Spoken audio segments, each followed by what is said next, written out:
Yeah, excellent. So as my kind introduction mentioned, my name is Nancy Scola. I'm a journalist based here in DC who covers technology, politics, public policy. And as we sit here today, it's a pretty consequential time in those fields. We're just over 2 years into a Biden administration that is really starting to put its stamp on telecommunications and technology, including through some massive multi-billion-dollar programs, some of which we'll talk about today. And the question before us is, what will that mean for the United States and for the world in 5 years, in 100 years? We're pretty much the perfect person to discuss that with today. Alan, thank you so much for being here. It's great to be here. Thank you for being here. Alan, so let's just dive in. If you'll indulge me in a little bit of history, NTIA has been around for 45 years now. About as long as I've been around. But the law creating it says it exists to promote the benefits of technological development in the United States and act as the executive branch agency primarily responsible for advising the president on telecommunications and information policies. I've spoken with one of your predecessors as NTI administrator preparing for this panel, and this person said, quote, "The remit of the administrator role is so broad, it means whatever you want it to mean." What does it mean to you? Wow, would that were true. Yeah. So what does it mean to me? So I think the key point to underline there is we serve as the president's principal advisor on telecommunications and information policy. And that means a whole bunch of different things. Part of it is really operational for us. And so we have a couple of big roles, which you mentioned. First and foremost, connecting everybody in America with high-speed, affordable internet service. We're administering $50 billion in federal funding out of the bipartisan infrastructure law.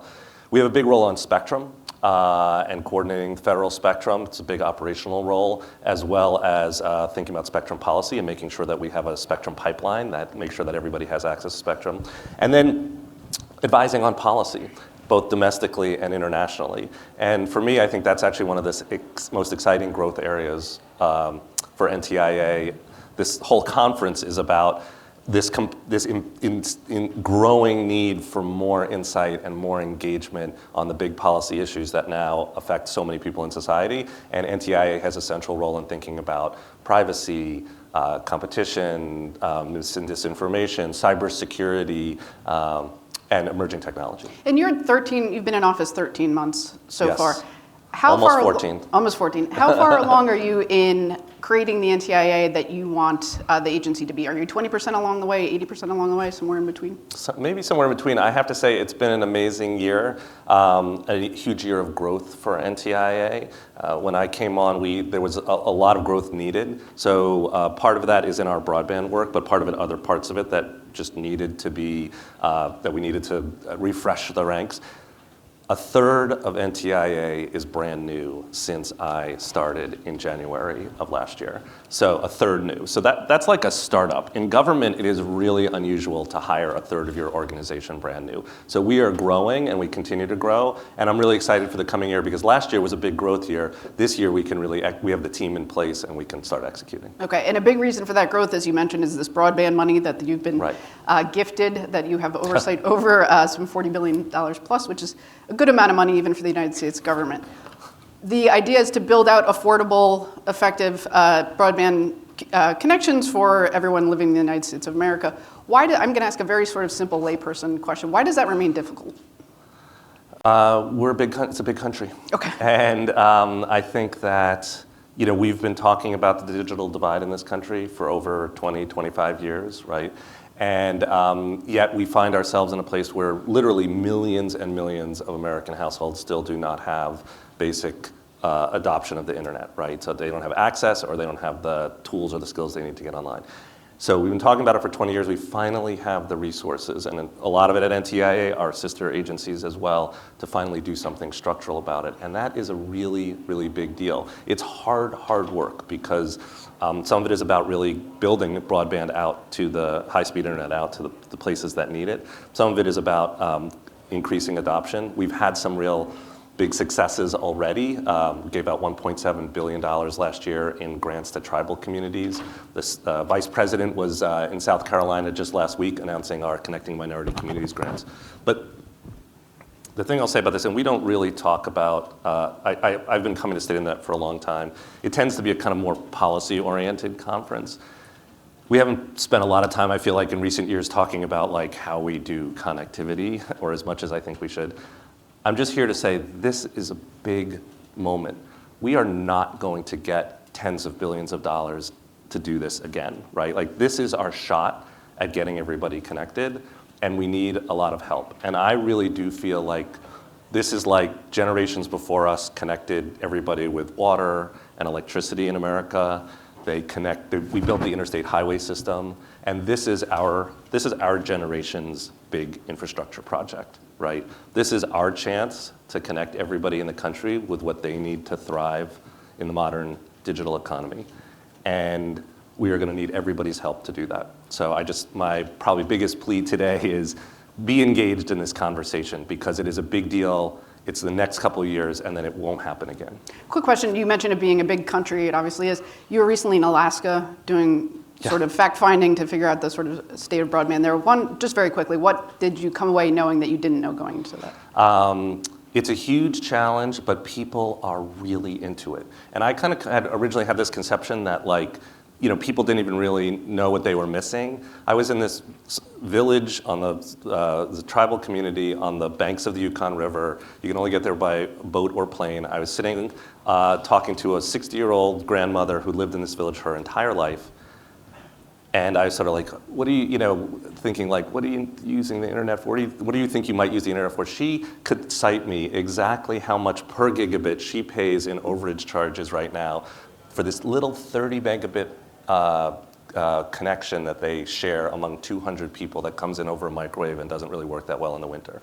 So it's not that people have no idea. They're very sophisticated. They want this, and it's going to transform their lives. And that's what she said to me, that the difference between having this tiny little connection that she pays $700 a month for versus the gigabit per second connection that we are going to provide when we run fiber up the Yukon River, which we're doing, is going to be transformative for that village, and it's going to be transformative for people, and that's the biggest thing I came away with. So you have this vision, the president has set out this vision, Congress has set out this vision. It's up to you now to make some difficult decisions about how you actually build out to all those places that don't currently have high-quality broadband. Right. One of the points of debate right now is this Buy American provision. The president in the State of Union said pretty clearly, when we build out these projects, we're going to buy American. You followed that up with a blog post saying, in the past, administrations we've had the law since 1933 saying we have to buy American when it comes to these projects. Past administrations have ignored that. We won't. People in the telecom world are looking at that and saying, really? Does he mean it? They're trying to figure out how serious you are about that. Well, the president made it pretty clear. We're pretty serious. And we're going to look at it case by case, but I think the key thing is, he said it very explicitly about fiber and fiber optic cable. And we do believe that industry is stepping up, building the manufacturing capability that we need and want. At the end of the day, this is about, in addition to connectivity, it's also about incentivizing more American jobs, more American manufacturing. We know, and we've offered waivers before in some of these programs, that telecommunications networks are high. But I think what you heard is that the bar is going to be high for those waivers. What if it delays a project 3 years? The bar is high, but not impossible. Okay. Let's switch gears a little bit to what we do with the internet once we actually have a connection. You've started engaging, NTIA has started engaging on this privacy debate that's been going on for a long time. You, as everyone in this room probably well knows, that Congress has struggled to pass any sort of comprehensive privacy legislation. In the absence of that, what leverage does an agency like NTI have over a company, say like Google, where you spent 7 years? If they don't have that sort of legislation hanging over them, how much leverage do you really have? Well, I think there's a couple different pieces to it. I think there are real enforcement opportunities, and you saw the FTC, for example, out with its advance notice of proposed rulemaking. We filed comments in that. We have a view. And I think the starting point for this is, just as the president said in his Wall Street Journal article, in the State of the Union, we need stronger privacy protections for people everywhere in the country. And federal privacy legislation is the right place for us to be in the end. In the meantime, we're going to do as much as we can to shine light on the problems that are out there, push for greater enforcement, and ultimately support legislation as it comes along. One of the key things that we're doing at NTIA, for example, is we've put out a request for comment on privacy, equity, and civil rights. So we're doing a real investigation into the civil rights and equity aspects of privacy. What we have this request for comment is out, and it's actually due today. So for those who didn't know about it, there's still time. Operators are standing by till midnight tonight.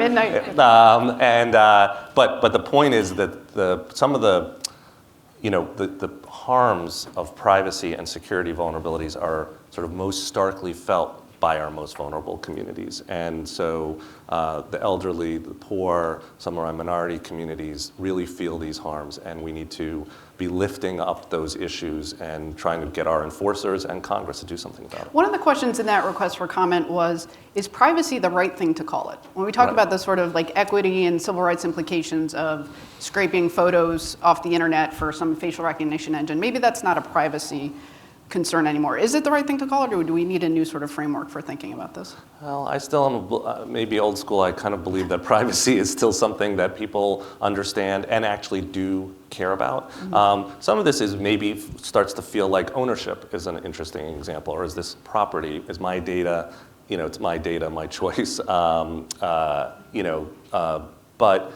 I do think my experience actually as a parent, for example, is that the kids today do actually care about their privacy. They care about it differently than maybe some of us in this room grew up caring about it. But they're very attuned to who knows what about them, who sees what in the posts that they do. And we need to make sure that everybody's got the tools that a lot of these kids are developing to manage themselves, their presence online. And then we also need to take this, should not be on consumers to figure this out. A lot of this needs to be on business, and a lot of this needs to be about making sure we've got rules of the road that we've been lacking for years. Let's shift gears a little bit, talk about the global role that NTIA has. There was recently an effort on the part of the US to install somebody at the head of the International Telecommunications Union, who is an American, who actually an NTIA alumna. NTIA alumna, yes, Doreen Bogdan-Martin. It was a sort of started her career at NTIA, so yeah. So it was a we got a whoop whoop in the back, I heard. What's that? There was a whoop whoop in the back. Is she back there?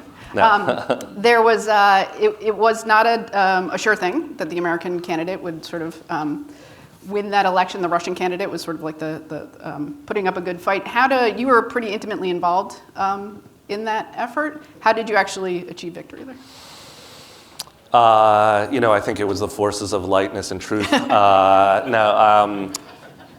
It was an important election, and I think it was important on two different levels. At the end, the big picture was, we're really, the ITU is an important international body, and there's been a real open question about its direction and whether it would become a tool for some of the more closed and repressive societies to start to regulate the internet more, make the internet more closed, more authoritarian. And you had this great American candidate, Doreen Bogdan-Martin, running against a Russian candidate who is a former Huawei executive, sort of like straight out of central casting for us in terms of in the dorkiest superhero. Yeah, and so I think it was a bit of a proxy for the future of the ITU. And then at the end of the day, it is also about this candidate, Doreen Bogdan-Martin, who is an incredible leader. Has a long history at the ITU promoting development of communications around the world, and the first woman to be elected as head of the ITU in 157 years, which is kind of crazy. So I will say the US government put a lot of energy into this campaign with other governments. Private industry and civil society stepped up too. And in the end, I will say I was in Bucharest in the room when the vote happened, and I mean, for a lot of people who've been involved in the ITU for a long time, it was an emotional moment to see that choice made about its future, but also to see a woman. I think for a lot of folks from a lot of countries, that was an incredibly meaningful thing to finally see that historic pick. And it was emotional in the room. So I'm glad we were able to do it. And now the ITU's it's in great hands. There's a great leadership team there. And I think Doreen has a real vision for how the ITU can help connect the next billion people online. So I think we have time for one more before coffee break. Okay. You have arguably a unique perspective in the DC tech and telecom world in that you've served in industry, in government, in civil society, in pretty high-level capacities in each of those. When you look at clearly the country has struggled a bit on federal privacy legislation, advancing some of the, even agreed upon vision that people have in this country for tech and telecom. If you sort of had a magic wand to recreate from scratch the federal policymaking apparatus and the role that civil society, industry, and government play, this is a big question for the last 30 seconds. What are we doing? What should we be doing differently? That is a big question. I'd say the starting point has to be that the dream that we had 20 years ago or 30 years ago has actually come true in some ways. The internet has become the central medium, the essential communication medium of our time. And how do we make sure we're building our technology and our communications as a tool for human progress, right? How do we engage in this international conversation between the closed societies of the world and the open societies of the world? How do we make sure we're building technologies of freedom and not technologies of control? And building our federal apparatus to take on those big questions is part of what we need to do to adjust, to recognize these are issues that now affect people in their everyday lives. I think we need more cross-cutting structures that can think in a deeper way about the implications of the technology that we're building, and that can move more quickly to think about how we put the guardrails in place that will allow us to innovate, but safely. How we think about the long game of implications, right? Like, I think back 20 or 30 years ago, we made some really good choices, I think, about how we thought about the development of the internet, including like embracing innovation, embracing free expression, giving people strong encryption tools to protect their privacy. Those were real choices we made. At the same time, there were things we missed. And I think we didn't imagine we would find ourselves 20 years later without a privacy law. I don't think we saw what was going to happen with disinformation in the world. And how do we develop the capacity within government to think deeply about where technology is going? And also about the economic implications. Like, I look at artificial intelligence, think about job dislocations, think about how that's going to affect a lot of our economic structures. So we need those deeper capacities that cut across. You could have a lot of debates about where it should be built. We're trying to build a center of excellence at NTIA to think about these things. But I think back to my first policy job in Washington was at the Office of Technology Assessment, which doesn't exist anymore. But it was this beautiful organization that brought together experts in technology and policy to think deeply about the implications of the choices we had about technology. We need more structures like that, and we need more people who can come into government who have this crossover, understand technology and public policy. You heard it already multiple times today. We need more spectrum engineers. We need more data scientists. We're getting really good at service delivery. We still need that dual competency, that crossover of people who can speak technology and understand it and also understand public policy. And those people can come from lots of different walks of life. You people are those people. And so I just say we need your help. We need more people like all of you, and we need your engagement on all these big issues. And that's the biggest thing I think we need to do in federal government, get more of that capacity. Okay. Well, it hasn't always been accurate to say you should keep an eye on NTIA in this space, but it seems like you should keep an eye on NTIA in this space. So thank you so much, Alan, for sharing your perspective. Thank you. Thank you all.